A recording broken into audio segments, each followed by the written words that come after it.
Ada banyak orang di luar sana yang mereka itu pintar banget, cerdas banget dalam berperan untuk menjadi strong people, dimana mereka selalu menempatkan diri mereka seperti orang yang tidak pernah dijatuhi sebuah masalah, tidak pernah mengalami sebuah kesedihan, tidak pernah terjerumus dalam suatu keterpurukan, dan mereka selalu menunjukkan bahwa hidup mereka tuh selalu bahagia gitu. Dan mereka selalu berusaha untuk menipu semua orang yang ada di sekitar dia, menipu semua orang yang ingin dia ketemui, menipu semua orang yang ada di kehidupannya, agar mereka itu nggak bisa masuk dan membaca pikiran serta kondisi dia saat itu. Padahal sebenarnya mereka itu adalah salah satu populasi orang yang sedang merasakan begitu banyaknya permasalahan, begitu banyaknya luka yang harus mereka tanggung saat itu. Namun karena mereka nggak ingin membuat orang lain, membuat orang-orang yang dia sayangi itu cemas akan dirinya, maka dia nggak punya cara lain gitu untuk menyembunyikan semuanya. Ketika orang lain yang berarti di hidup dia tertimpa masalah, dia akan dengan senang hati untuk memanggil, merangkul, untuk memeluk, untuk mendekap orang yang sedang punya masalah itu. Menjadi pendengar yang baik, menjadi penasihat, seolah-olah dia adalah orang yang sangat bijak, seolah-olah dia adalah orang yang sangat kuat, seolah-olah dia adalah orang yang sangat berpengalaman akan hal itu, dan seolah-olah dia selalu gak apa-apa akan semua hal yang pernah terjadi dalam hidupnya. Dia bisa ngasih 1001 nasihat, ngasih 100.000 kekuatan, ngasih 1001 kata-kata bijak, ngasih berjuta-juta kata motivasi, kata semangat ke mereka-mereka yang sedang berada di fase hancur. Tapi dia gak bisa untuk nyelamatin dirinya sendiri dikala dia tuh sendiri gitu. Dia gak bisa nerapin semua kata-kata yang pernah dia ucapin ke orang lain untuk dirinya sendiri. Seolah-olah dia gak pernah mengucapkan semua itu. Dia gak pernah memikirkan kata-kata bijak seperti itu. Dia gak pernah sebijak itu. Dia gak pernah menjadi orang yang sekuat yang dia ceritakan ke orang lain. Itu adalah hebatnya manusia-manusia saat ini. Hebatnya mereka tidak begitu peduli, mereka tidak begitu pintar untuk membuat dirinya itu tetap terlindungi gitu. Karena ketika kita sadar siapa yang akan menguatkan diri kita, siapa yang akan tetap bertahan untuk diri kita kalau bukan kita sendiri gitu. Kenapa sih kok bisa kita tuh sebodoh itu? Kenapa kita bisa untuk gak menerapkan semua kebijakan, semua kedewasaan yang kita lontarkan ke orang lain itu untuk diri kita sendiri juga? Karena sebenarnya kita butuh penguat-penguat itu. Kenapa kita bisa menguatkan orang lain, tapi kita sendiri gak bisa dan selalu gagal lagi dan lagi untuk menguatkan diri kita sendiri?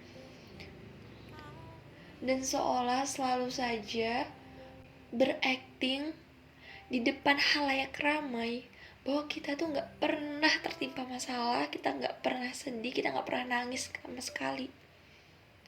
Padahal ketika kita sudah kembali ke rumah, kita masuk ke kamar, dan kita ada di fase dimana kita benar-benar hanya sendiri, waktu adalah milik kita, situasi adalah milik kita, maka semua permasalahan itu akan menguasai kita.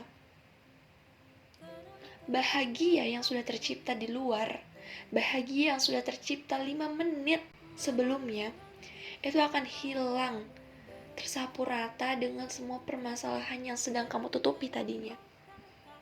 Tapi sayang, kamu gak pernah mau untuk berbagi hal itu kepada orang lain. Meskipun hanya untuk didengarkan, kamu sebenarnya butuh akan hal itu.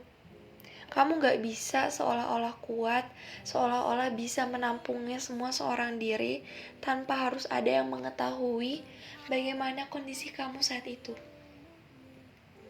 Orang lain itu datang ke kita, mereka curhat ke kita. Mereka tuh cuma pengen didengerin. Mereka gak butuh sebenarnya nasihat-nasihat kita. Mereka tahu apa yang harus mereka lakuin. Tapi emang kondisi mereka sekarang lagi down. Sehingga mereka seperti terlihat orang yang tidak punya arah. Padahal sebenarnya mereka sadar, mereka tahu apa yang harus mereka lakukan. Tapi kenapa dia cerita sama kamu?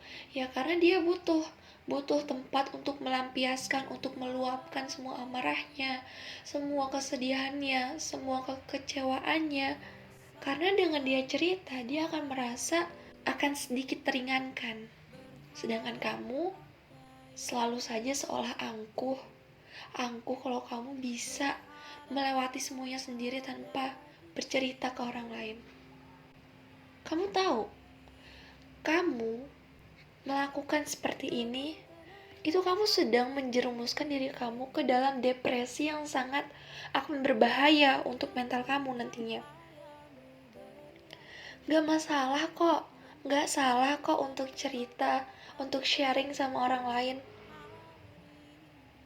Entah mereka mau menanggapi atau bagaimana, seenggaknya kamu udah cerita, kamu udah mengeluarkan semua apa yang kamu rasain gitu. Jadi, untuk siapapun kalian yang berusaha tegar dan hanya selalu melampiaskan amarah, kesedihan, kekecewaan kalian itu dengan menangis, itu gak apa-apa. Tapi akan lebih gak apa-apa kalau kalian bisa menemukan seseorang yang kalian percayai untuk bisa berbagi mengenai semua permasalahan kalian. Gak usah gengsi. Setiap orang itu punya fasenya. Setiap orang itu punya masanya. Gak semuanya kehidupan itu harus tentang yang senang-senang. Gak melulu kehidupan itu tentang kebahagiaan. Dan gak melulu kehidupan itu tentang permasalahan dan kesedihan. Semua ada waktu dan fasenya. Jadi, sekarang waktunya kamu untuk bisa menarik diri kamu dari jurang-jurang permasalahan yang sedang berusaha untuk menghancurkan kamu. Atau temukan self-healing terbaik versi kamu yang benar-benar itu bisa menjadi penawar untuk setiap amarah, untuk setiap kekecewaan, untuk setiap kesedihan, untuk setiap kehancuran yang kamu alami. Kamu harus udah tahu apa yang kamu butuhin, dan kamu harus udah tahu bagaimana untuk bisa mengontrol diri kamu. So, self-healing itu sangat penting untuk kamu. Untuk semua yang sedang berusaha, yang sedang berjuang untuk mencari kenyamanan dan ketenangan hidup, kalian itu kuat. Kalian tuh hebat bisa bertahan sampai saat ini. Kalian bisa sekuat ini. Tuhan emang gak salah memberi semua cobaan itu ke kalian karena kalian emang sehebat itu. I'm proud of you guys. Tenang-tenang yang tak kunjung datang, menanti-nanti cahayamu, beri aku petunjukmu. Tenang-tenang, oh datanglah tenang.